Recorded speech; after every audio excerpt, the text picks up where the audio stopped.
Welcome back to another episode of the Wrinkly Brain Podcast. I'm your host, Jason. I'm joined by Cameron and Matt. Say hi, gentlemen. Howdy, y'all. Cameron here. Hey guys, I'm Matt. I'm a member of Smooth Brain. It's real nice to be back on the podcast. Now, Ethan is taking a short break from the podcast to sort some things out. We're not sure when he'll be back, but we wish him the best. This week is Salt Week. We're talking about cards we hate. Fuck these cards. These cards are too good. Fuck Thassa's Oracle. All my homies hate Thassa's Oracle. Yes, we hate the card too. We know, we hear you guys. Every single Thassa's Oracle win.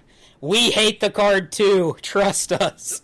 Now, as the resident Oracle player who got a lot of hate in our most recent CEDH for winning with the card, yeah, we don't really care for the card either, but it's CEDH, right? You're going to see this as a theme for a lot of the cards that we don't like, that are great in CEDH, wouldn't want to play it in our casual games, but we're going to play it anyway when we're playing CEDH. Yeah, you don't see it in any of our casual decks. I have played Thassa's Oracle in my casual decks, but I have not played it as Demonic Consultation / Tainted Pact.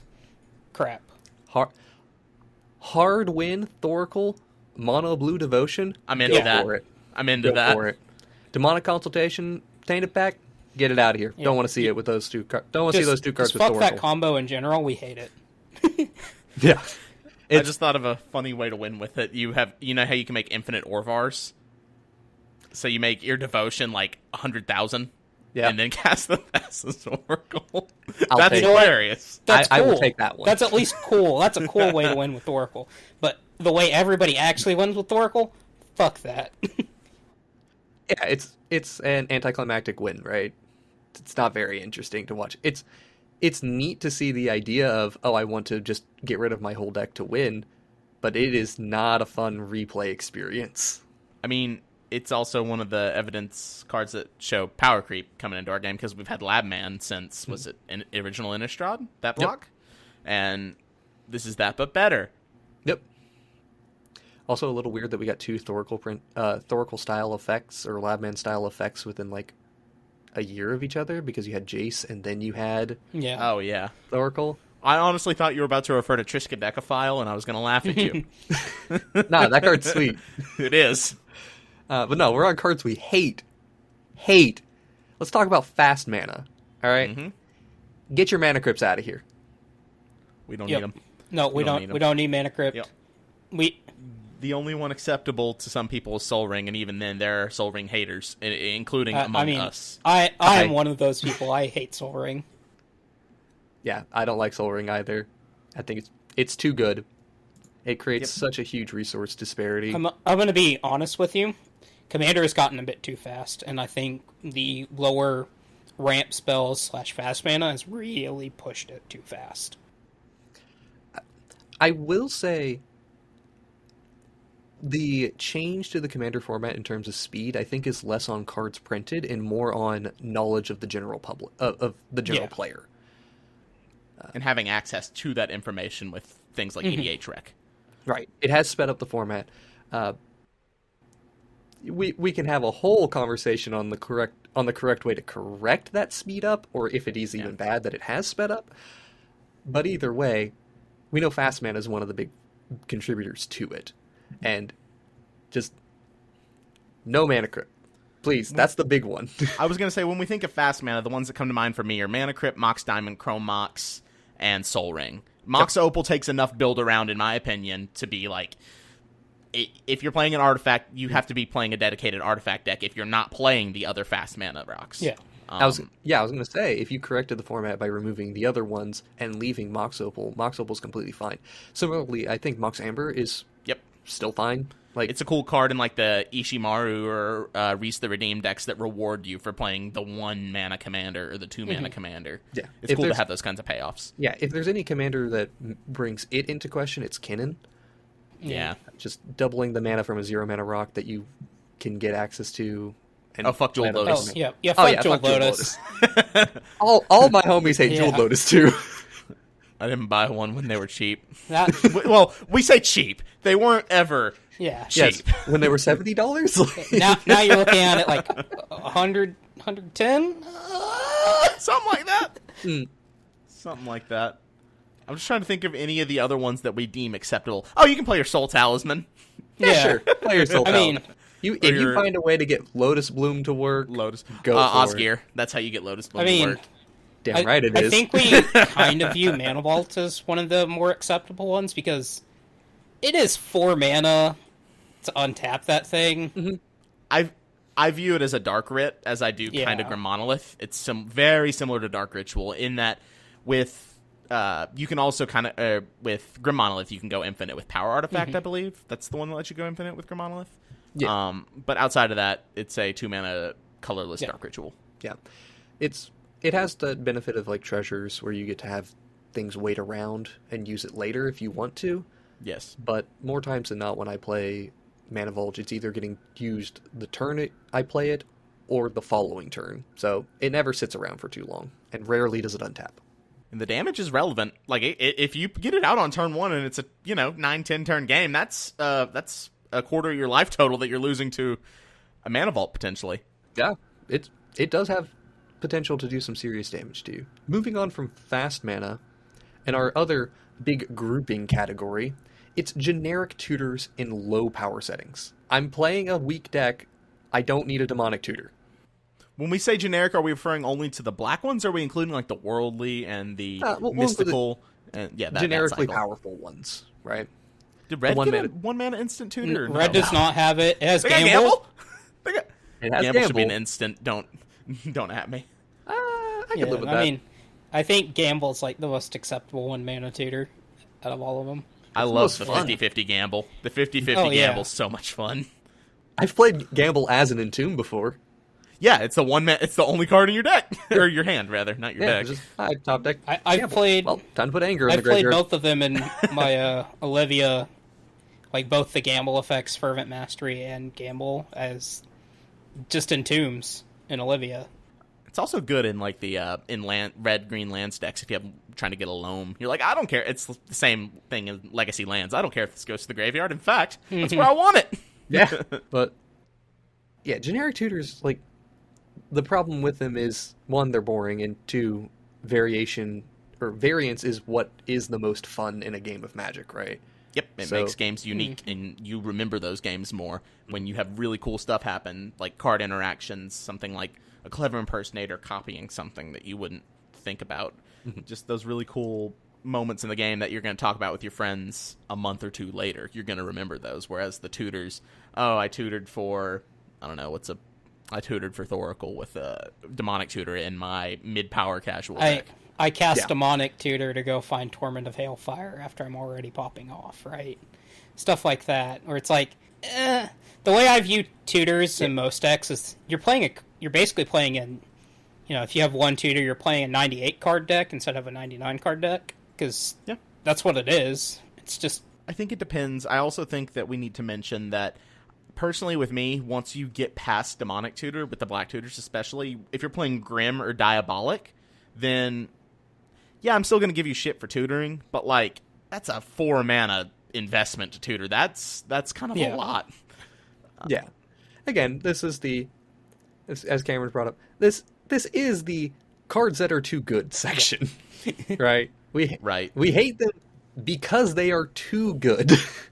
See, Shelby was playing the new Mari deck, and there is a mercenary tutor that literally nobody knew about, and he played it, and we were like, oh, that card's actually really freaking cool, because it's a mercenary It's a 1 mana tutor, and none of us have an issue with it, right? No. Yeah, no problem at all. And also worth noting, the mercenary mechanic, right? Like, their whole thing is tutoring other mercenaries out. So I thought that was Rebels, or is it both? it's both. Rebels go up the chain, mercenaries go down the chain, and are Oh, so that's why significantly mercenaries are... more- That's why they're back. Oh, Yeah. okay. I didn't know that. Yeah. That's a neat one. All right. Now let's get into individual cards that are just... Well, we had already God. talked about Thoracle, but Yeah, but- that one took the most precedent. Yeah, I mean, that's the one that we all hate with a burning passion and can just... we'll take it out to the woodshed in the back. Old Yeller. Well, let's start on Dockside Extortionist.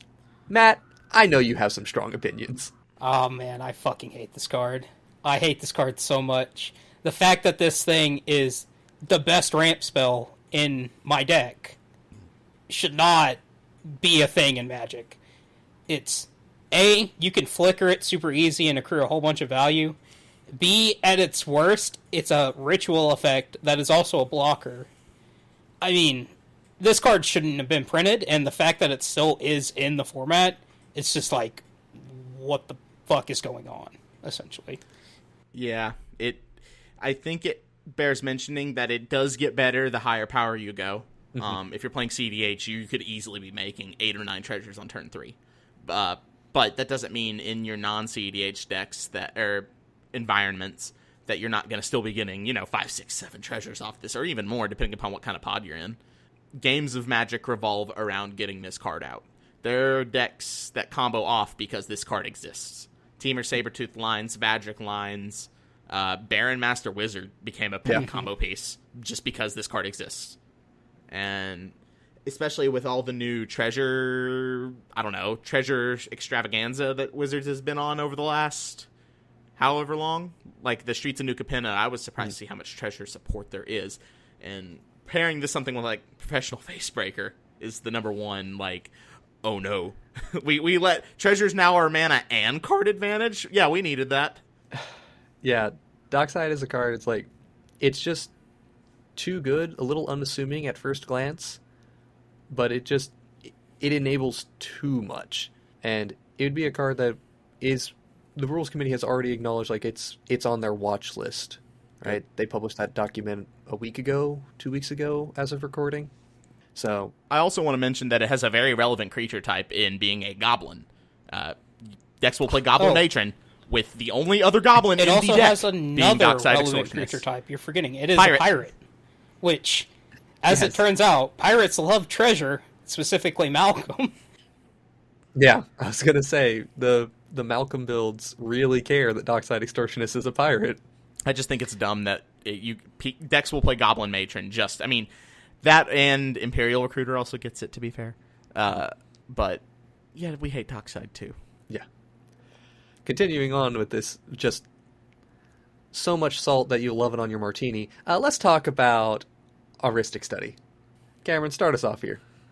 So, Rhystic Study, while the card itself doesn't, salt me out as much, the gameplay it can kind of create really does, because people will be like, oh, that you missed 2 Rhystic Study triggers on someone else's turn. And so you're like, oh, I missed those. It's 2 turns now. Can I draw those? It's up to the table to let you be like, the table should probably be like, no, you shouldn't be able to draw those cards. It is up to the table, to be fair. But it just and I don't know. Go, Matt. You say why you hate Rhystic Study. I hate Rhystic Study because there are some really, really annoying people that will always go, do you pay the 1 for that? Do you pay? I just hate hearing, do you pay the 1 for that? I prefer that. I much prefer that to people forgetting their triggers and being like, they were on their phone or not paying attention, and so they 2 turns later, they were like, oh, you cast 3 things? Do you pay 3 mana? It's like, no, you're not drawing either. I mean, the game's already progressed to the point where it's like, you can't draw. But also, it's just annoying when it's a constant state, especially when you're actually seeing Rhystic Study be played, which is CEDH. Well, also multiples of Rhystic Study. You have 2 Rhystic Studies on the table, and someone has an Esper Sentinel. There are 3 triggers for the first spell or non-creature spell you play that turn, each turn.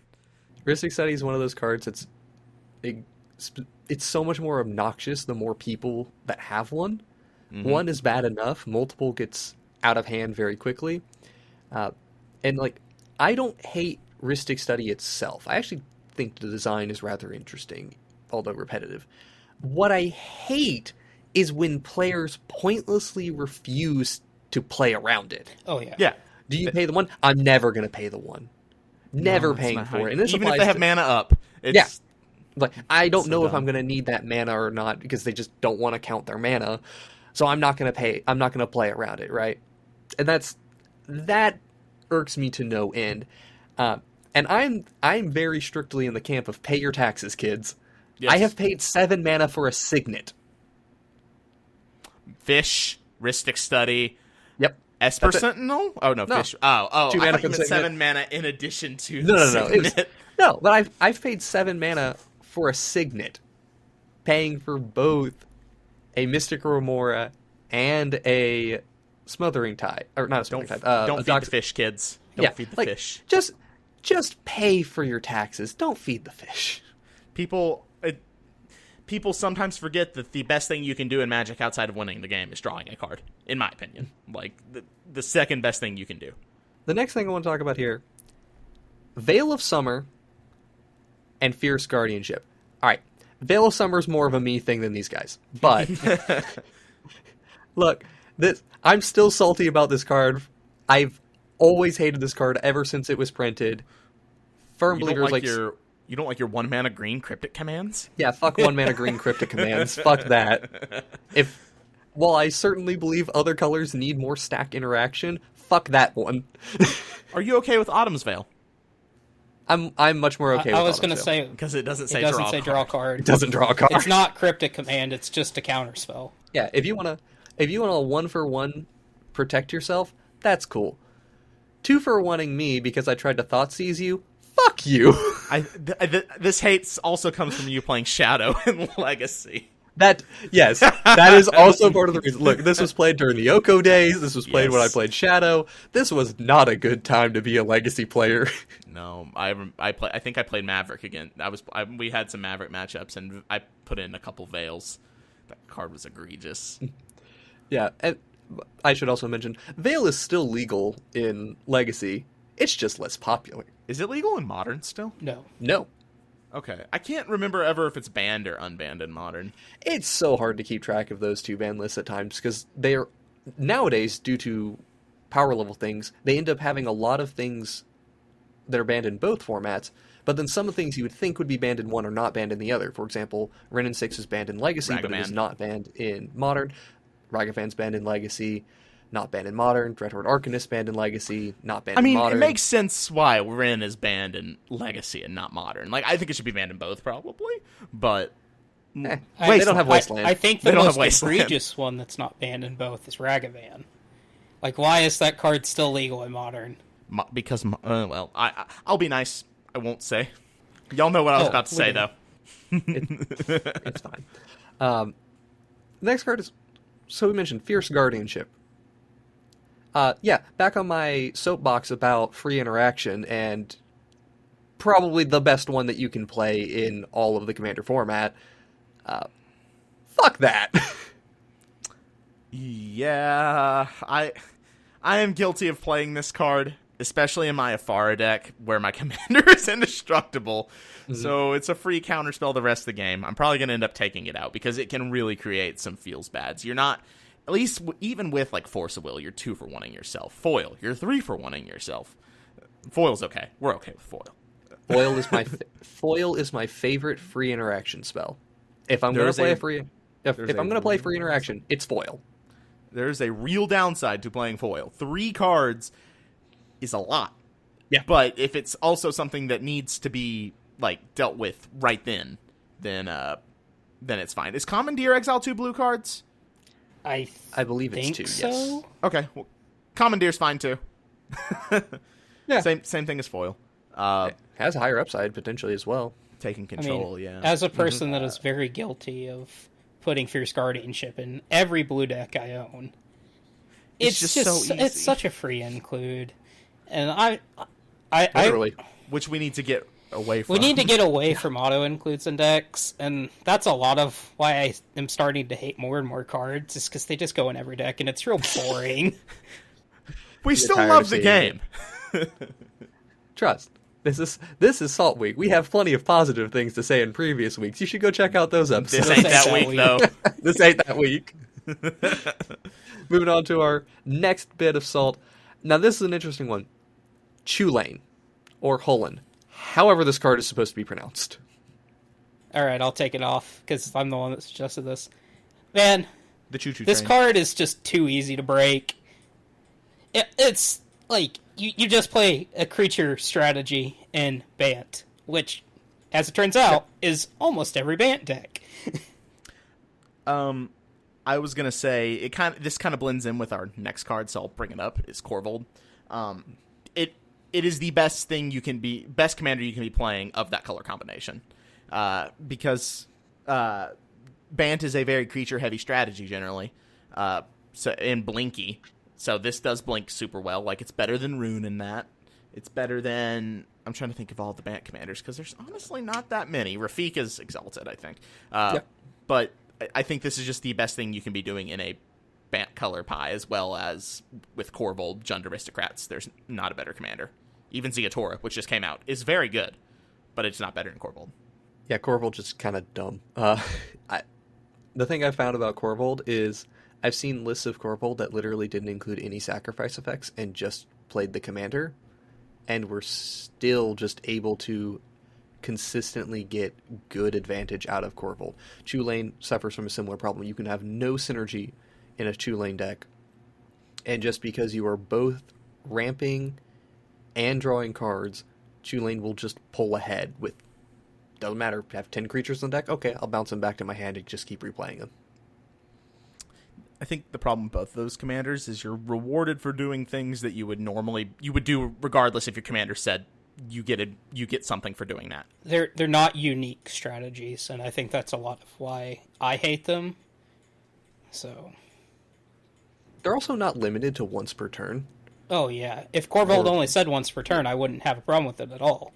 Yeah, and you just keep the line of text of whenever you sacrifice your first permanent each turn, draw a card, and you can still have it for each turn, right? So you have the potential of drawing 4 cards every turn or every turn cycle, but your turn doesn't result in these incredible draw 12, bash my opponent for 17? People 16? forget Corvold gets massive in like one turn.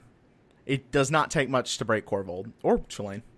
Yeah, most every time I've seen a Corvold attack, the following turn it attacks, it is usually attacking for somewhere between 12 and 16.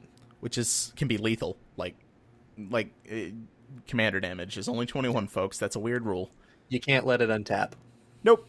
And that's not a fun board state when someone just plays something and you're like, well, I was going to use this Swords to Plowshares on something else, but I literally can't let you play your deck. But here's the best part about it, Cameron. Not only do you have to Swords to Plowshare it, you also probably give them 17 to 20 life because of it. Life's irrelevant. Until it's like, oh, they're down at 10 because they're playing a black deck, and now they're all of a sudden back at 30. I was more sarcastically, because Swords to Plowshares is still the best creature removal spell in Magic, in my opinion. Don't at me. Yeah, I won't disagree on that one. But the real best removal spell is the one where your opponent doesn't get to cast anything. Let's talk about Drannith Magistrate. Yeah, we have since banned this card within our channel group. Mainly, I mean, I tend to not play it in the brand list is for videos. We have our personal decks and we have our decks for videos, which overlap a lot of the time, to be fair. But I do not put this in any of my decks outside of if I made a dedicated Hate Bears deck, and even then I would seriously consider not putting it in just because of how unfun it is to sit across from. Yeah, so Drannith, personally, I will play it in my personal decks, but anything on the channel, I don't play it unless it's CEDH. And CEDH, this card is perfectly fine and very valid. Yes, I that is. But if you're playing this in a casual pod and you're not playing like your whole deck is hard stacks, right? Man, just fuck you. This is such an asshole card. Yeah, the other thing on Drannith Magistrate is a lot of people don't realize just how much it does end up cutting out. You know, one of the things that I see sometimes in casual decks is cards like Knowledge Pool or Chaos cards. And oftentimes Drannith Magistrate has a bad relationship with those types of effects because it just prevents your opponent from casting them. Knowledge Pool is a hard lock. There are dedicated CDH decks to pairing a Knowledge Pool with a Rule of Law effect or Drannith Magistrate. Drannith Magistrate plus the new Urbrass that just came out with New Capenna is... It's a soft lock. That one's soft. They just can't draw any more cards for the rest of the game. They can still cast what's in their hand. They can't draw any cards on their draw for step. their draw step, or their first card drawn of the turn. They So can if they still have- draw extra cards. If they have nothing in hand, or commanders that don't have card advantage, Answer this with what's in hand or lose the game. Not Yes. exactly where we want to be. no, not at all. Oh, yeah, and building a little bit on the discussion of a ban listing, this has been a recent development within the channel. We're working on making sure that we have great gameplay that comes out, particularly with new set releases, and a lot of the cards we've mentioned are actually on that list in one way or another. Dockside Extortionist is on here. Fierce Guardianship is on there. Thassa's Oracle, or actually, Tainted Pack and Demonic Consultation are on that. Yeah, Thassa's Oracle, when played not to win the game, is honestly bad. Or played to win the game like a Laboratory Maniac, so you only have like 2 cards Sure. left in the library. Sure, whatever, we don't care. Or hit me with Leveler. Yeah, If you want to put Leveler in your deck, go for it. Beamtown Bullies be like Leveler. The next grouping of cards we want to talk about is cards that can change the entire game dynamic. Like, they hit, they resolve, they're not necessarily good, but they just change the whole game around them when they hit play. They can be good, though. We have some good cards on this list, too. I touched on it a little bit. I hate Chaos cards with a burning passion. If you play Thieves' Auction against me, I usually just concede on the spot, and I usually concede at sorcery speed. So, What in the world is Thieves' Auction? don't. I'm Googling it. Oh, Jason. I probably won't play it because I equally hate Chaos decks that have zero goal of winning the game. If they have some way to win the game, sure, but if they're just to exist there, if they are just there to exist to make sure the game is crazy as possible and takes 6.5 hours to play, then I'm not there for it. I generally, like, as much as I think the format's gotten too fast, if I'm sitting there playing a game of Commander for 3 or 4 hours because of a Chaos effect, it's just, why am I still here, basically? What is Thieves' Auction? Why do people play this? I don't know. Go ahead and read that out. Thieves' Auction is a 4 red sorcery, 7 mana value. That it reads: set aside all cards in play. Starting with you, each player chooses one of the cards set aside and puts it into play tapped under his or her control.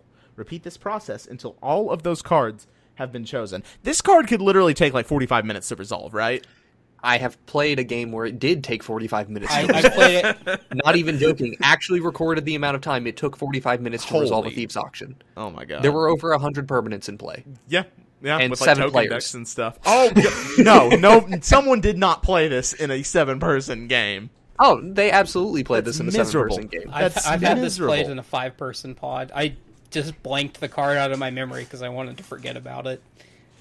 No. I would honestly start just not even caring what I take.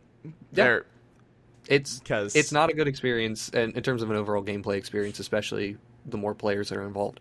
And there are some cards that are a little more entertaining to work with, like Confusion in the Ranks. Okay, sure, I can work with the Confusion in the Ranks. I'm perfectly fine with Possibility Storm, especially you can if do you're some cool using stuff. Like Possibility Storm in Mishra decks. Absolutely, that is how you break the parity on Mishra's ability and actually make that thing work. Go for it, no problem. But if you want to just like Goblin Game me, I don't want to play the game where the goal is just to cast Goblin Game. If the goal is to cast Warp World without intending to win as a result of it, I don't want to play that game. Wait, Goblin Game makes you do stuff outside the game, and it's a black bordered card? Yes. Also, I've never read this card. Okay, since we're here, minor rant on Goblin Game. To my knowledge, this is the only game, or the only card in Magic that actually requires you to do manual dexterity that is not banned. There's stuff like separated into piles, but you can just denote piles, right? This one wants you to actually physically hide items. Oh my lord! What? It doesn't Why? even say. Hold on. Can I read the ruling from the Gatherer Yeah, go for it. on it? When it comes to the choice of items, use common sense. Items should be small enough to hide, but large enough to count. Make This it is clear a what kind rule! of object you were hiding beforehand. Why does this For need example, to be one a player rule? For example, one player may choose coins and another may choose dice. If you can't find something convenient to hide, write numbers on a piece of paper and reveal the numbers. Make sure the numbers are unambiguous. For example, underline a 6 or a 9 so it may not be misread. Yeah. So how would you resolve this in a game store? Like, what would you do? Okay, in a game store, the one time I have seen someone try to do, they scrambled to high fucking hell to try to find random items and were taking shit off the shelves. So you can't do that. You can't do that. Yeah, it's cute. It's funny. That's an uncard. That's not a black border card. Hey, Jason, uncards are now black border legal too. Shut up. I'm going to be putting Saw in half in every deck. They're for sure. That card could exist as a non-silver border card. That card's cool. You could make that happen. That one could be a black border card, that's fine. Goblin Game is not a black border card, and you can't convince me otherwise. Hold on. But funnily enough, there's one more ruling on it. I just thought it was funny after that rant. If you attempt to have a negative life total, this means the life total stays the same. So a life total of -10 would still be -10. You can't gain life from losing life. It won't let you. That's funny. Yep. I do. Yes, I didn't know Goblin Game was a card. Now I'm sad I do, and you will never see it on the channel unless it is a dedicated Chaos episode in which Jason will be somewhere far away. Or you might see it for April Fool's next year. Maybe sneaky and slide right into that. But I want to be away from that game, but you damn well know I will be in the Discord listening in and telling you how to resolve this stupid spell. God, yes, we have to have. How would you do... I mean, I guess it did say you can do something like Wheel of Misfortune with numbers. That's realistically how you resolve it. If you would do it over webcam, you would pick numbers. But if this were something like Wheel of Misfortune with the numbers, fine. It's fine. This card literally makes you get out of your chair. I don't want to get up. I'm playing Magic. Yeah. And the main reason, like, I hate Goblin Game just on its base principle, but the fact that it requires manual dexterity is a bit of an issue for our people who are, I'm forgetting my correct terminology and apologies here, but if you're handicapped, this is a bit of an issue for you, right? Yeah, 100%. If you're disabled, you cannot take care of this, and that's not fair. There are some twisted people whose goal is to resolve this in a game of Legacy, right? That has to have existed. I've seen it. I'm sorry. Seen a deck. It was content that was made, but I was like, why was this here? But sure, I watched it. See, some Chaos stuff, like, I think a cool example of a fun Chaos card is Last One Standing. I play that. It's the Battle Bond board wipe. One black red, destroy all but one creature at random. That's a really cool little card. I play it in my Rakdos decks. You want to play your Rakdos the Showstopper? Yeah. Go ahead, man. That card's cool. No problems on that. But don't give me Goblin Game. If anything, not Goblin Game and not Thieves Auction. Like, real talk, how is this not on the same level as, like, Shahrazad of, like, Banned? Ask Sheldon. I don't know, man. I got no clue. Yeah, I don't have a great answer on this. We do need to be moving on. Yeah, moving on. We've talked Chaos too much. All right. Rant over. Well, let's talk rant. Let's talk mass land destruction. This one is controversial. A lot of people really, really hate mass land destruction. Like, they will not play with somebody if you tell them there's an Armageddon in your deck. Where do we fall? Cameron? So I probably in the minority of, while it's going to suck in the moment, if you get mass land destruction, it happens. My main issue arises is with it fits within the theme of the deck. So I have two examples that I can think of off the top of my head. One kind of comes from Legacy Death and Taxes. They play Cataclysm, I believe, not Armageddon. Mm-hmm. Some still play Armageddon, but I think Cataclysm's better. If you are a white go wide deck that are playing and have amassed a significant board state, and you think you can win, then in Armageddon to completely nuke your opponents out, and then you just have a board of creatures. They have no mana with which to combat you. I am more okay with that.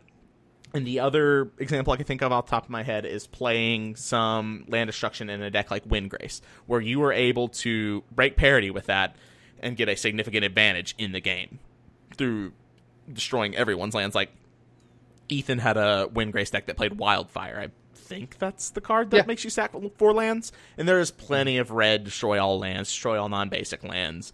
But if you can make it work, then go for it. But don't just play it to try to be cheeky or funny. It's not if you are just trying to make the game go on for, ever. Yeah. All right. Matt, how do you feel about it? I have the exact opposite of the common opinion on mass land destruction. I'm a connoisseur of the mass land destruction. I love it. It's one of my favorite deck archetypes. There's got to be one. I absolutely love mass land destruction. Everybody hates me for playing it, and I understand why everybody hates me for playing it. But God, do I love just getting the cheeky Oblivion or Obliterate. Right? Yeah. Obliterate. My opinion is very similar to Cameron's, which it seems to be a bit of a growing consensus of the community at large. Like, yeah, it's annoying. I would rather not play against just random MLD. But if you've got a win con behind it, sure, I'm not too against it. But getting that win con is so difficult. I play Kalia, like I've had Kalia. That was one of my first decks. I had Cataclysm in that deck from 2014 through 2015 or 2016, and I removed it because it was just too difficult to consistently line up the area where you could Cataclysm and then just win the game. More times than not, all you're doing is just setting people back, and you just made the game much longer than it needed to be. I have one scenario that I thought it was hilarious.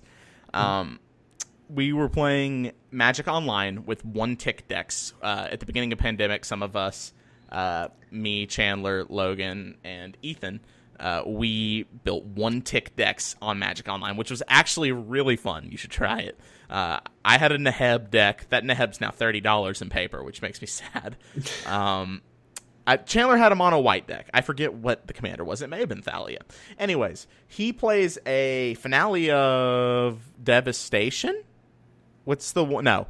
What's Hour of Devastation? What's the white one? White, Hour of Revelation? Hour of Revelation. Hour of Revelation that destroys all non-land permanents and costs 6 less if your opponents control 6 or more. Or 3 less. It's 6 mana base. It's pretty good. If you're just trying to nuke the board. He did that, then Armageddoned us. So we just restarted the game all over, which I thought was hilarious. It probably wasn't the right thing to do, but we were all... It depends upon the setting, 100% of when you're playing these cards. Yo, I'll be real with you. That's good to see one time, right? Yeah. It's funny. It's funny the one time. That is not something I would want to be as a repeat experience. No, we don't want repeat Lord. experiences of that. Unless somebody is winning the game that way. Speaking of unfun repeat experiences messing with your lands, let's talk about the no untapping lock pieces, the Winter Orbs, Stasis, and Static Orbs of the world. Woo. Especially when decks abuse them. Like Urza. Hey, that's a card we didn't talk about in Overpowered. We could throw it in there, but... Yeah, we're past it. I don't hard hate these cards. I hate Static Orb more than any of them, actually, because that one stops attacking as well. Like, usually, Winter Orb plus Clock falls into the same category as Armageddon plus Clock for me. Winter Orb plus way to break parity with, say, Urza, tapping it down, so when you come to your turn, you get to untap all of your things. I'm more okay with that. Static Orb is the one I dislike the most, just because you make people just pick between, do I want to do things with my creatures, or do I want to do things with my lands? And I can't remember the name of the angel that does it. There's one that does something where it makes you pick between, do you want to attack or do you want to cast spells? Oh, yeah, there's that angel. And that's a 7 mana? 6 or 7 mana angel? I'm honestly fine with that effect at 7 mana. 7 mana cards need to be kind of game warping to be good. Yeah, and Static Orb does that, but even more at 3 mana, because it makes you pick between just 2 permanents to work with. So, if you want to play Stasis, okay, I can work with Stasis. You want to break parity on Stasis, that's cool. You want to break parity on Winter Orb, sure. Static Orb, please don't. I mean, all of these cards in a Duretti deck, woo. Oh yeah, they're great in Duretti decks. Yes, especially Stasis, because Stasis... Does the Stasis affect you as well? Yes, that's the issue with it. You have to have a land to play. If it's played fairly, You have to have a land to play to be able to pay for the blue. I have never once seen any of these 3 cards played fairly, though. Yeah, well, no. Yep. You're not playing them in decks that want to play them fairly, because the effect sucks for you, too. To be fair, I have played against Winter Orb and Static Orb in a fair sense. You might as well just start a Chaos Just card play in Archelaos, the Sultai Turtle. Just play him. Yeah, sure. That's fun. All right. Cameron, soapbox time. Collector Oof. So in our notes, normally they're pretty well laid out. All I have is, why is Collector Oof not white? Collector Oof also is one of these cards that really skews the game, changes the whole dynamic. I personally am actually more okay with it than some of these other ones, because while we don't have a way to punish like fast land ramp at the moment, I think it is good to have ways to punish other ways too. So like fast artifact ramp, you're punishing that. It's a perfectly fine stack piece. My issue is, why is Collector Oof not white? White is the color of hate bears. I say this as a Maverick player in Legacy who loves tutoring up with Green Sun Zenith a good Collector Oof and a good Gaddock Teak. It locks out post decks. It's nice. It's nice. Even making it green-white. I know, because white has always been the color of stacks, and that's kind of why it stinks, because they don't want to lean into that identity of it, because that's what would make white good, but also unfun to play against. That's a discussion for a different day. But yeah, like Stony Silence is white. I mean, Null Rod's colorless. I think there aren't many effects of activated abilities for artifact can't be activated. Karn, I guess, as well. There's not too many overall. There's additionally, there's things that shut down like all static abilities or activated abilities, but they're in white.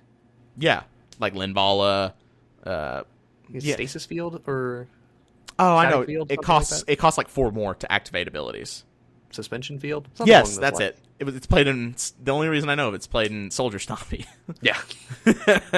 Funny deck, by the way. Legacy Soldier Stompy. It's a cute deck. Not the best deck, but it's fun. It's very cute. All right. Matt, tell me about Contamination. Oh, man. Fuck Contamination. If you have ever played against this card, you know exactly what I'm talking about. Because it's worse Blood Moon. Blood Moon at least allows me to play basics. Contamination just says, no, you're producing black, motherfucker, and you ain't gonna do anything about it. You could... Since Contamination is an old card, may I read it off? Okay. Contamination is 2 in the black.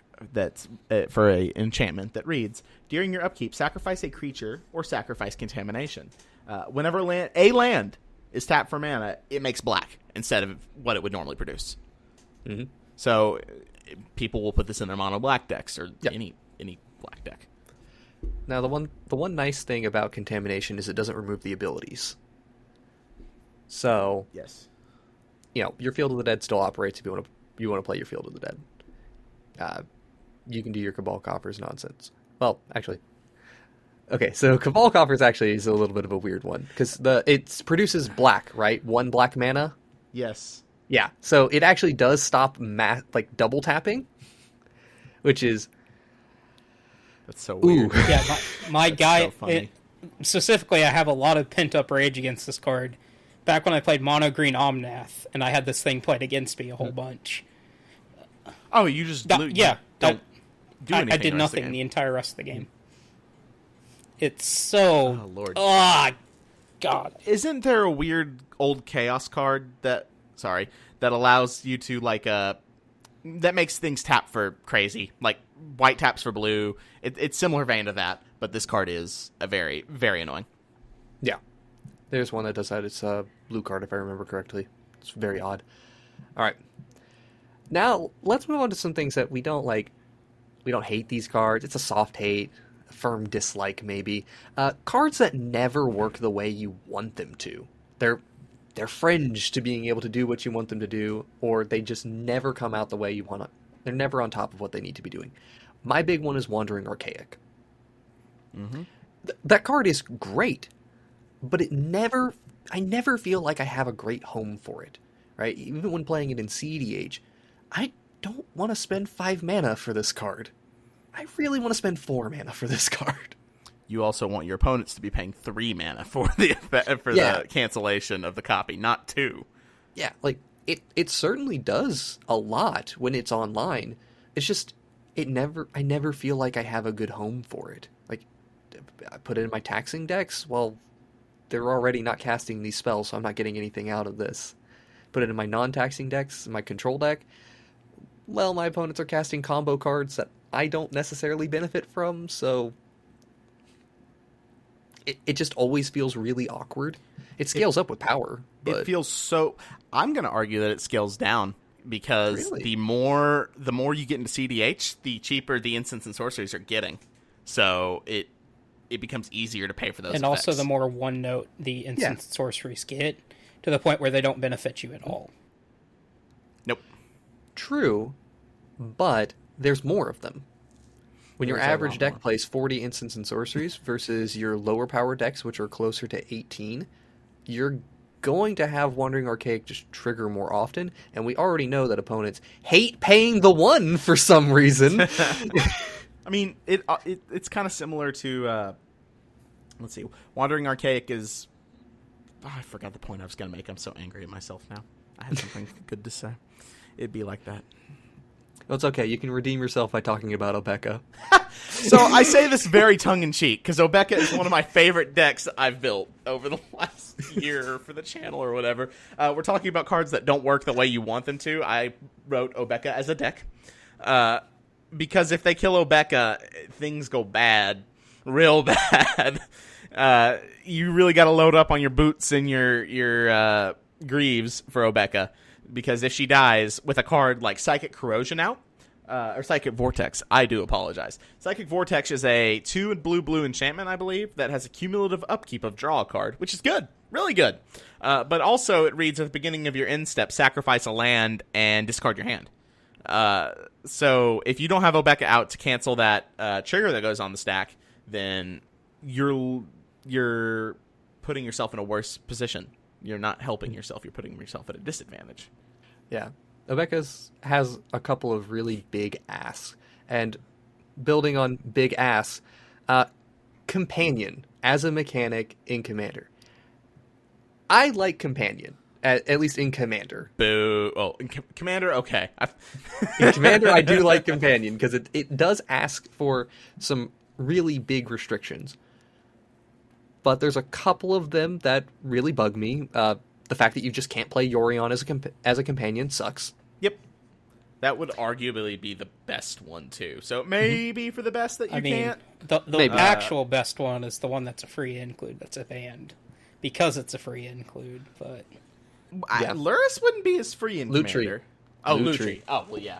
Oh, Luris Yeah, isn't banned in Commander. What am I talking about? Yeah. It's annoying that Lutri's banned, but It makes sense. yeah, it's literally free. Yes. Then Gigantha being a 5-color companion and Gruul just not getting a companion really irks me. Like, this card could have just been done where it can tap for any combination of colors of mana. That's fine. And you still have the restriction that you can only pay the colored mana costs on spells. I don't know. That would be really good with something like a Necropotence, being able to cast this off. Not if it's your companion, because you can't play it in your deck. You're right. Never mind. I don't know what I'm talking Yeah. about. This card is okay. The fact that this thing Yeah, makes great, Bluebird is just annoying. More than anything. Yeah, but it's not It's as cute. good as you want it to be. It's so close. yeah. It's still not that great, but at the same time, like, it's good. And then the other thing is, some of the companions just have such an extreme restriction where it's fun to try to build around them, but it just ultimately isn't worth doing. And the main one I come back to time and time again is Umori. Yeah, that one's really cool. Yeah, green-black, every single card in your deck has to have the same permanent type, with the exception of lands. Or the same card type. Which is a real problem, because your commander also has to fit that. So you're limited to only creatures. Well, creatures, artifacts, or enchantments, right? I guess, yeah, you could do an artifact or an enchant. enchantments would be almost not impossible. There are some really bad enchantments you can play. So Umori Shrines with yeah, that's actually a real one. You can do Umori Shrines pretty well. Umori Artifacts is reasonable to do, especially if you use a commander like Ramos for it. Another thing about Companion in general is that it gets better the more colors you add. Who'd have thought adding more colors makes your deck better? Yeah, that's another like small irking one. Karuga is another one that's really, really hard to build around. Is Karuga the green-blue one? Yes. Yeah, there is some really cool, like, that. I kind of like that one. I do as well. Because you can play, like, Rift Sower, which is a really good card that people wouldn't normally play. Does it only care about permanents, or all spells have to be CMC 3 or greater? All spells. Okay. Yeah, there's some really, like, Search for Tomorrow is an all-star in that deck. There are some really cool ways to circumvent their restriction, and the payoff is worth it, in my opinion. It certainly can be. It's very interesting. It's just, it always feels so difficult to get it going. And another one is that we've built around, Ethan can attest to this, we tried to build around Lurrus as a companion, which you have 3 options. You literally have like 3 options. Your commander has to be that low CMC too. Your commander has to fit their criteria. Who could it be? And it has to have black and black and white. Black and white. So what's a Karlov? black-white commander? Karlov, Killian, Karlov. And then you now have the partner pairing of I can't remember their names in the Secret Lair edition, but it's the blue-red. Will. Yeah, Will and who's Lucas. the blue-red one? Lucas. Lucas. Yes, Will and Lucas, or Wernog and Ella something. Names. If you want to use that, those are your options.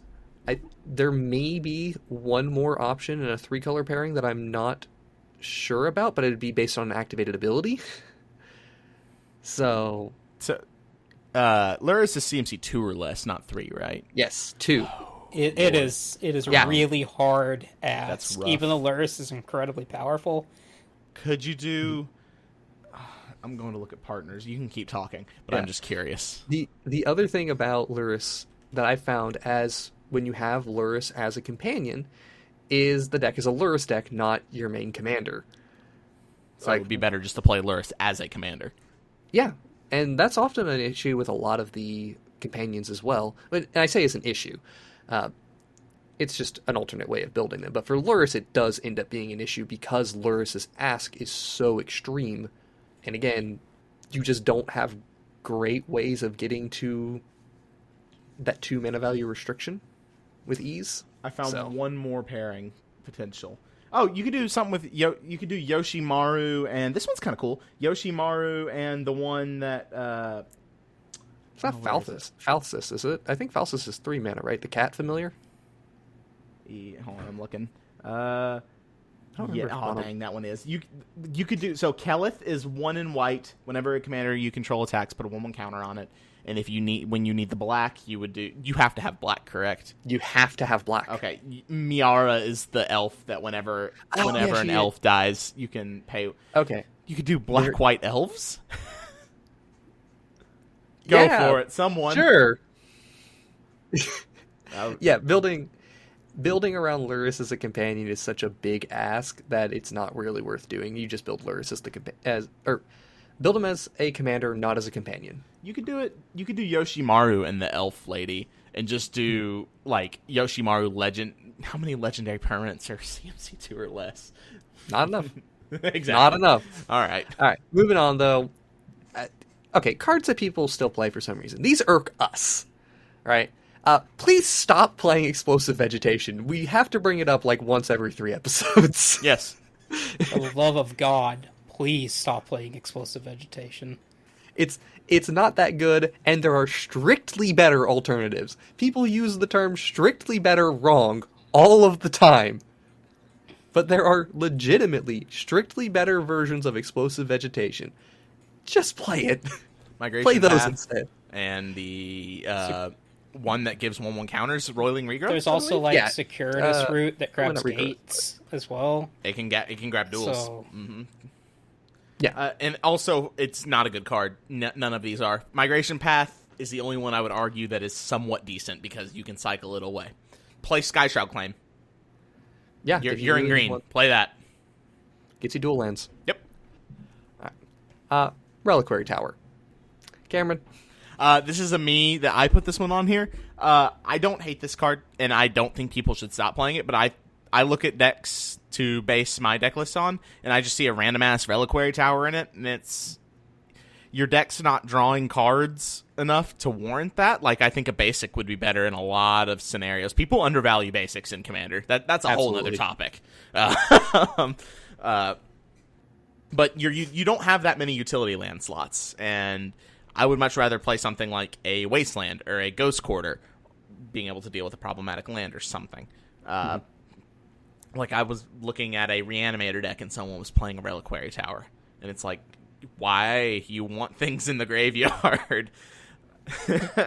You're not going to have cards in hand. Like, why? You're not getting this. The only reason I can think people put it in every deck is because they're so scared of Cyclonic Rift that they're going to get rifted and have to discard cards. I remember seeing the argument somewhere else. It may have been Command Zone, where you having 15 cards in hand, your best 7 is not that much worse than having just the 15 cards in hand. Because of those 15 cards, some are very irrelevant at where you are in the game. Yeah, and good luck being able to cast all 15 of them. Yeah. Good luck being able to cast all 7 cards in your hand at any point in a Magic game. And if I remember correctly, Matt, you put Hedron Archive on here, right? That would be Cameron as well. That was me again. Cameron did it again. Darn it, Cameron. All right. That was Hedron me. It's bad. Play Thran Dynamo if you want to play this effect. And also, just don't play this effect. What's the 6-mana one? The Dreamstone Hedron, Yeah, I believe? Dreamstone Hedron. Yeah, that one's even worse. Because at 4 mana, you generally don't want to be ramping. Unless it's... The only acceptable one I can think of is Sky Shroud Claim. Yeah, there's very specific situations. Yeah. But, yeah, Archive, it does have its draw effect, but, you can just play Mind Stone. I was going to say, Mind Stone's just infinitely better than this. Mind Stone. I'd play Commander Sphere before this. Yeah. It makes colored mana, and I don't like Commander Sphere. We're going to finish off the cards that we hate with our just irrational dislikes. Things that we just really don't care for. Please don't play them against us, or we're tired of seeing it, or because of the dynamic it creates. Yeah. Matt, start us off here. Man, we talked about it before. I absolutely hate playing against Possibility Storm. With a burning passion. I can understand why. God, just... Have you ever wanted to stretch a 15-minute combo turn into an hour-and-a-half long combo turn? Because I have legitimately seen that happen with Possibility Storm. The person still won the game, but they're the one playing the Possibility Storm. It's just... Another card, I'm sick of playing it. I'm sick against playing against it. It's Torment of Hailfire. Man, it's just too good. It's actually just too good. It does everything you want a finisher to do. Yeah, it is the best big mana black finisher. There's no better option. You can argue about Exsanguinate being good, but if your goal is to end the game, Torment of Hailfire is going to be much better than Exsanguinate. I mean, even if you don't end the game, just the sheer amount of resource denial plus card disadvantage for everybody else out of that is just insane. Yeah. Is your dislike of the card born more out of fatigue? It's a lot of fatigue. Yeah. But at the same time, it's just it's just boring. Speaking of another card that I just irrationally hate, Agent of Treachery. No. Me and Cameron very disagree on this, but... Were you in the game where I copied an Agent of Treachery 7 times off of Mirror March? Yes. Oh, fun. That's rude. That's just rude. I got to draw 24 cards on my end step. I was having a good time. Yeah, so the reason why I'm not a big fan of Agent of Treachery is not actually... if people were paying 7 mana for this, I wouldn't care. Nobody in their right mind is paying 7 mana for this. It's always cheated out, flickered a whole bunch, reanimated. I play it in my Afara deck. It is one of my win conditions. I didn't put it in the deck for that, but I do have Peregrine Drake Eldrazi Displacer Loops, And one of the ways to win is just steal everybody's permanents and have them be like, yeah, you win. Yeah. I understand why people hate this card. As you said, it is 7 mana. So that's kind of why I don't hate it as much. I know people cheat it out, and finding ways to cheat it out can sometimes be interesting, sometimes not. But 7 mana cards should kind of be game warping. 7, 8 mana cards need to do cool stuff, or otherwise they wouldn't be that much mana. Yep. All right. And let me get into mine. All right. So I'm going to start off with 3 commanders. They have some similarities between them, and this is the most rational thing you're going to get out of me. Oloro is my tilt button. It is the single commander that I hate playing against the most in the game, and the reason for it is not because I dislike what Oloro does. It is because it is the commander I play against with the most mistriggers, with the most taking back game actions and causing a whole cascade of other triggers as a result of it. The games take way longer against Oloro. And the other part to it is, most of Oloro's win cons are life total based checks, right? I'm going to win the game if I have 40 or more life at my upkeep. I'm going to win the game if I have 50 or more life at my upkeep. So you have to constantly apply pressure to the Oloro player to make sure you keep hitting them. And when you're at a table with a bunch of people who are like, oh, I don't want to make enemies, I don't want to attack anybody, that's rude of me, why would I do that, right? The Oloro player either goes unchecked or you're the bad guy for keeping them in check. That mindset in general is something I thought about talking about today, but another day. Hate that mindset. That's a whole episode, or at Yes. least a big section of an episode. Attack people. All right? Please attack people. Speaking of please attacking people, Brago. All right? Brago's my next biggest trigger. And the reason on Brago, and this is similar to Oloro, is you have to hit the Brago player. You cannot let them untap. They are going to accrue a lot of advantage. The normal way you deal with commanders who are, or players who are have problematic commanders, is you kill their commander 1 or 2 times, and there you go. You leave them alone. You play the game while they try to rebuild, right? That doesn't interfere with Brago at all, because Brago is a slow value engine deck. Just killing Brago 1 or 2 times does nothing, so you are incentivized to not kill Brago. Which is awful, because you're just going to give this massive wave of value when Brago connects. And then on top of that, Brago is easy to break, and it is a card where people accidentally include an infinite combo in it pretty often, because of Strionic Resonator and artifacts. You play your fast mana, and you have your Strionic Resonator and anything that enters the battlefield for value, whether it be a Hierophant's Chalice to win the game, or any Mole Drifter effect to draw cards, right? Mm-hmm. You just swing with Brago, connect, trigger on the stack, Strionic Resonator, the trigger. Flicker out your permanents, Strionic Resonator's untapped, and so are your mana rocks again. The original trigger is still on the stack, and you copy it infinitely. That's all it takes, and people miss this constantly. Even new players who put it into their decks miss that they have this combo in their deck. And sometimes you will end up playing 3 or 4 extra turns, realizing you're dead on board, but the player controlling the deck doesn't realize it. It's obnoxious. And the last commander I want to talk about is Animar. And the only reason I dislike Animar is because he just has too many keywords on him. Like, I treat the protection from black and white as one keyword functionally.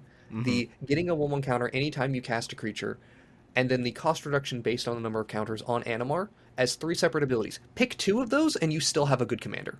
Yeah, you do. That's also, I play black and white as like my 2 main colors in Commander. I always hate that. Like, that's a metagame thing, but As the resident Animar player, I happen to agree. You should really, the cost reduction just doesn't need to be there. The card would be insane if I think the thing you take off is the pro white black, because this commander's fine if you can remove them. Yeah, that white and black are the 2 removal colors. I mean, it really is the pick 2 of the 3, and it's still a really good commander. Yeah, absolutely. And then, all right, time to peak my Mac. Fuck Tarnished Citadel. I hate this card with a burning passion. I absolutely cannot stand Tarnished Citadel. The irrational hate. I do not want to pay 3 life for 1 mana. Yes, if you need 5 color mana, like, it's good in that regards. Playing it in CDH with your fast combo decks, absolutely, I understand. Have a nice day. Fuck this card. I take it out of my CDH decks. I don't want to play with this card ever. Hate this thing. I think it was designed to be a bad card, right? It had to have been. Probably. Because, like, at that point, Commander wasn't a format. It's 20 life total formats. I'm not paying roughly, 12, 13% of my life total to get a mana of any color? Yeah. It's got the ability to tap for colorless mana, which is one of its redeeming factors. You don't have to pay life. But, sometimes I would prefer not to even play City of Brass, but I'm more than happy to pay 1 life. I was going to say, imagine if it was worded like City of Brass. Oh my god, no. Oh A win con in Commander could be porting someone's Tarnished I think we would have Jason covering an entire episode at that point on why he hates the card. The papers on Richardson port, Jason would have papers on paper on why Tarnished Citadel's bad. God, I hate it. Alright, Cameron, give me a few of these irrational dislikes. I'll keep it short. I'll start, since you were kind of on the, Brago, how you need to kill it immediately. I'm going to go opposite. I don't like Maelstrom Wanderer, because the counterplay to it is so, not what you would normally do against a commander. Once it hits the field, you want to prevent it from leaving the field, because that's how they get their value. Countering it does absolutely nothing. Other than the haste clause is relevant, creatures you control having haste. And I know it's an 8 mana, 9 mana card. It's 8 mana. Very expensive. But the deck doesn't care. The deck is ramp and bombs. And I can understand why people like it, because it's really fun just to churn through your deck and just get all these big, dumb things or ways to cast Maelstrom Wanderer again. But it's just so weird it being counterintuitive to how you stop most commanders. All right, this is a call out. Ethan, stop. It's in the Maelstrom Wanderer is in the naughty corner. I have a soft spot for Maelstrom Wanderer, because this was one of the decks that was constantly played by one of my close friends there in college. Shout out to Alice on this one. Maelstrom Wanderer is fun. Watching her break it with these various combos and mana draining her own Maelstrom Wanderer and being giddy about it was just hilarious. Okay, that's really funny. I can't get mad at that. Yeah, that's really funny. So, another commander I dislike is Veyron. I'm sorry, Ethan. These are 2 of Ethan's favorite decks that he built. But Veyron is just too powerful for... In a casual setting, I believe she's too powerful for 3 mana. That's cheaper than Panharmonicon, folks. The artifact that does the same thing. Well, same but different. Different card types it cares about. But same effect, different card types. Let's see. Another commander is more of a broad generalization, is tribes that have a clearly defined best commander. My biggest example of this is Edgar Markov, because Edgar Markov gives you the 3 best colors for vampires, and also is just the best. It's a lord. It helps you go wide. If you're not playing that, I don't want to say you're playing vampires wrong, because every deck is valid, but it's being played suboptimally. Is that fair to say? Yeah, it largely creates a suboptimal environment to not play Edgar, which is really annoying for the deck diversity of what you can do with vampires, especially considering how popular vampires are. It's like they're a top 3 tribe in terms of popularity. It's very close. It may go like elf. It probably goes elves, zombies, vampires. But that would be my guess. Honestly, I don't know. Maybe it might be elves, vampires, or even vampire elves. Elves. Well, I'm gonna be real with you. I've seen much more vampire lists than I've seen even elf. I was going to say that while elves have much more commanders you can play, kind of, depending upon your power level.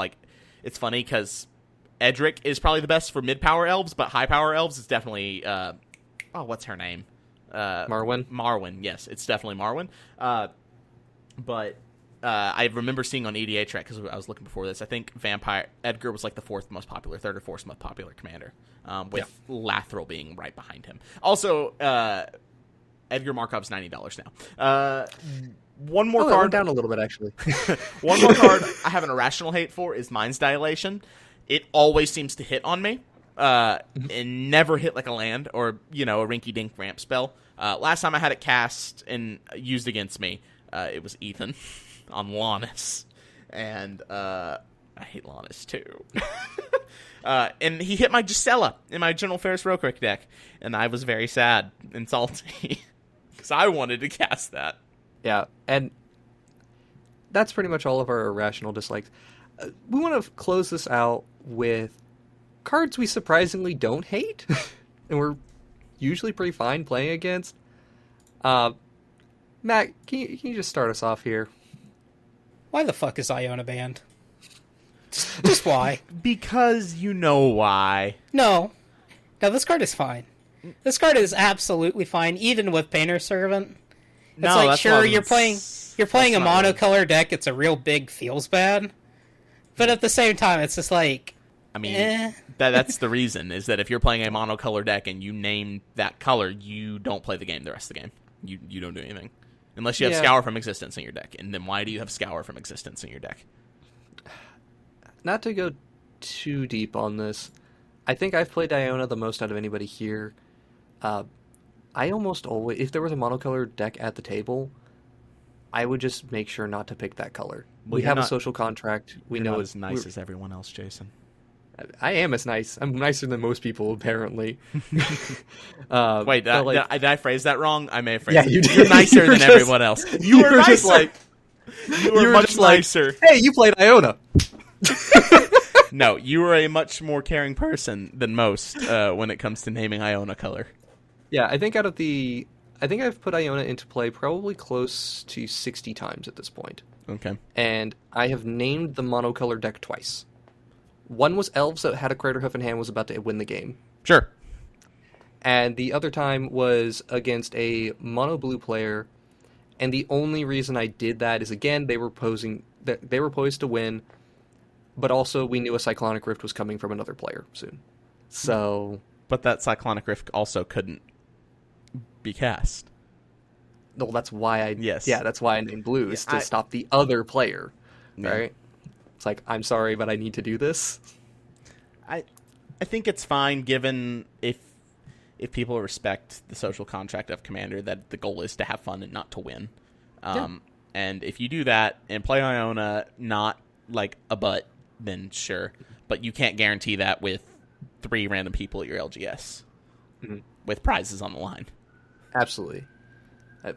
Moving on, we're going to talk about 3, in quotation, commanders here that we surprisingly just don't mind. Narset, Enlightened Master, or Transcendent Master, whichever it is. The 6-mana Narset, not my favorite gameplay experience, but I don't hate it. yeah, I do. I don't hate, even playing against Narset.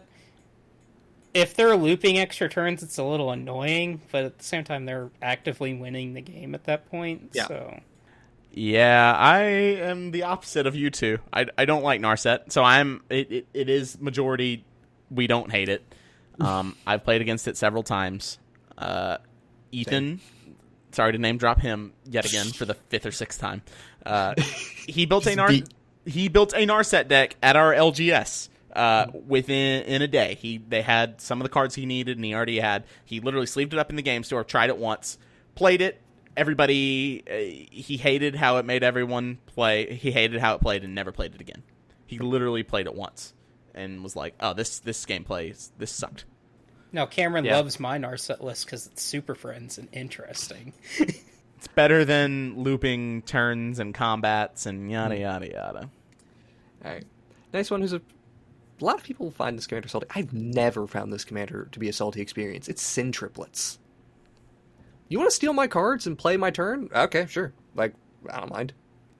It's neat more than anything. I've never played against it. I just imagined it would be very unfun. In that, like, if it's the Emrakul effect, Promised End, right? Mm-hmm. At least them playing your turn, they still have to play to your board. Whereas with Sin Triplets, they get to steal. It's card disadvantage for you. It's card advantage for them. It would be super annoying. the deck as a whole usually ends up being steal your stuff tribal, Yeah. which, okay, again, not the best gameplay experience, right? But at the same time, the way Sin Triplets does it, I have no problem with it. Also, it was funny playing against Sin Triplets before they did the change to the mana rule so that you could actually produce colors outside of your commander's color identity. That was always funny. They made a not as egregious Sin Triplets in Xanathar. I've thought about building Xanathar because, like, you're playing not from their hand, you're playing from the top of their deck. So that... Yeah, but even then, I just don't find Sin Triplets egregious. It's slow. It takes a lot to get going. I don't mind it at all. Mm-hmm. The controversial one, Krakashima, the partner pairing of Krark the Thumbness and Sakashima of 1,000 Faces, or whichever partner pairing it is with whichever one that Sakashima is. Yeah, we have zero problems with this deck. Yep. In a CDH setting, let me iterate. If you bring this to a casual table, everyone will hate you. And you know, if you have a casual version, like an intentionally powered down version, I have no problem with that either, right? But if you, in general, please stop bringing CDH decks to mid and low power tables. If you're going to try at a high power table, you know, they're at least somewhat able to interact. If you are going to try, make sure everyone's okay with it. But if someone's unironically casting Colossal Dreadmaw in their deck, please stop bringing your CDH deck. I want to play 6-power, 6/6 trample tribal. Yeah. Krakashima lines, yeah, they're complicated. They take a lot of time, but honestly, no problem. It's kind of cool to see the deck go off, too. Absolutely. It like many things that can annoy you, it's less fun to deal with in progression, right? Like if you keep having to deal with it over and over, but it's still fine. Next card we want to talk about, Cyclonic Rift. Fine with it. Yeah, like, Matt, do you have any issue with Cyclonic Rift at all? No, I've got absolutely no issue with Cyclonic Rift. I think the card is perfectly fine. Yeah, it's a 7 mana, really impactful Wrath in blue. It's pretty much the only good blue Wrath.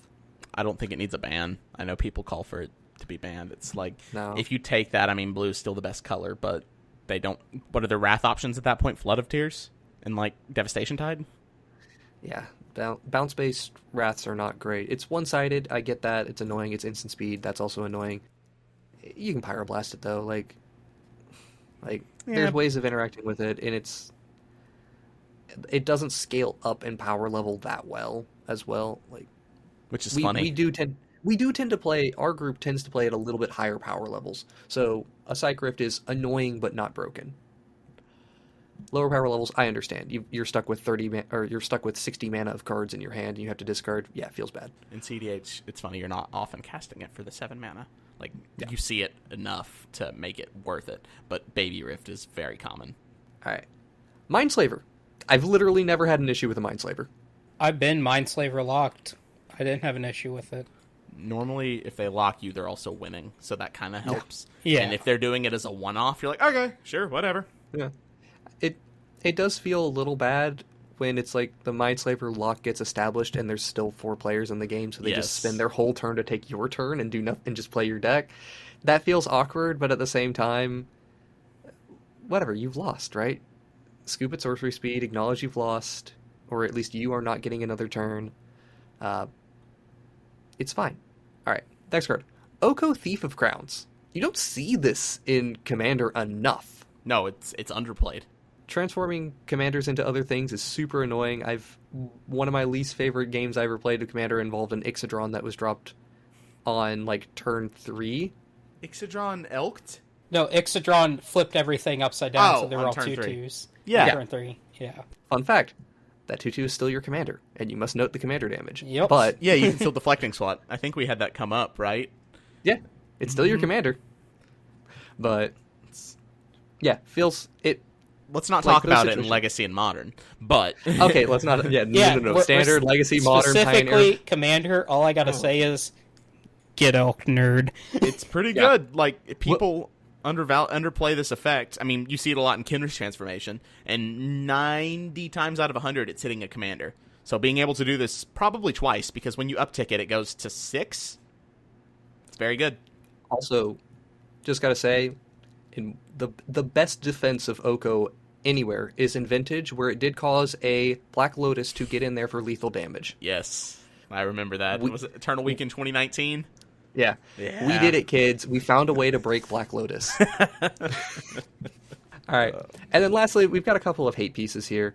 Opposition Agent, Sire of Insanity, Smothering Tithe. We've talked about Sire of Insanity being one of my pet cards. So... Yeah, let's play off the makes top of sense, the deck I for don't the rest hate of the it. game. Yeah. This falls into that category of, it changes the entire game dynamic, but it does it in a much more interesting way. Mm-hmm. Opposition Agent. Why was Opposition Agent not white? Yeah. Sure, we can complain about that. Yes. But why is it a black card? Or make I it think it's black fine. and white so less decks can play it.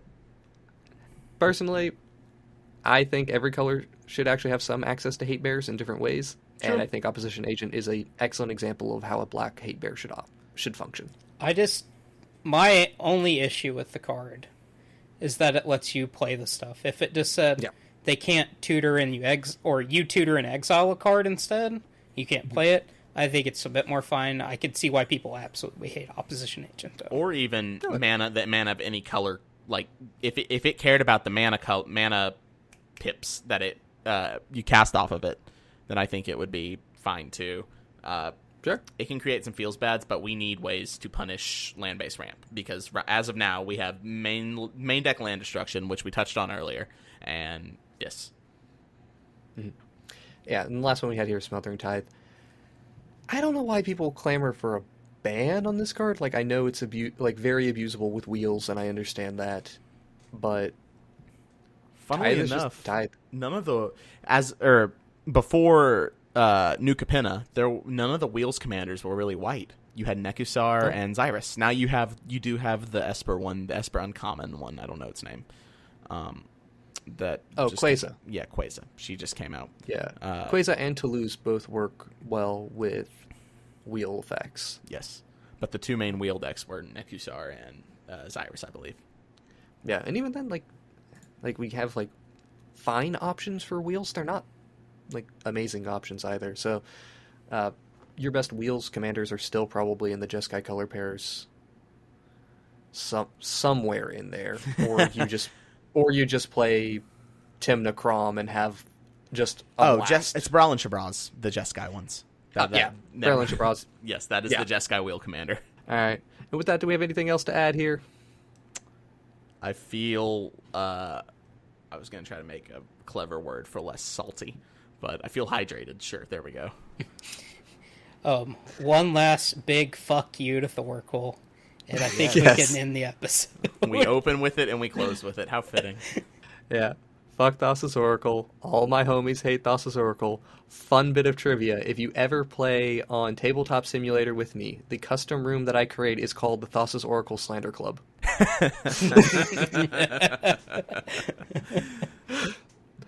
And with that, we are done for the week. We are recording immediately on the week of New Capenna's release, so y'all have gotten to see our latest gameplay video featuring New Capenna. We have our budget videos that should be out by the time that you are listening to this, so if you want to go check out some budget builds of New Capenna commanders, we have those available for you. Thank you all very much for listening to the Wrinkly Brain podcast. Jump on our social media, hit up our Discord. We really appreciate any interaction that you give us. This has been Jason, Cameron, and Matt. Thank you all for watching, and we'll see you in 2 weeks.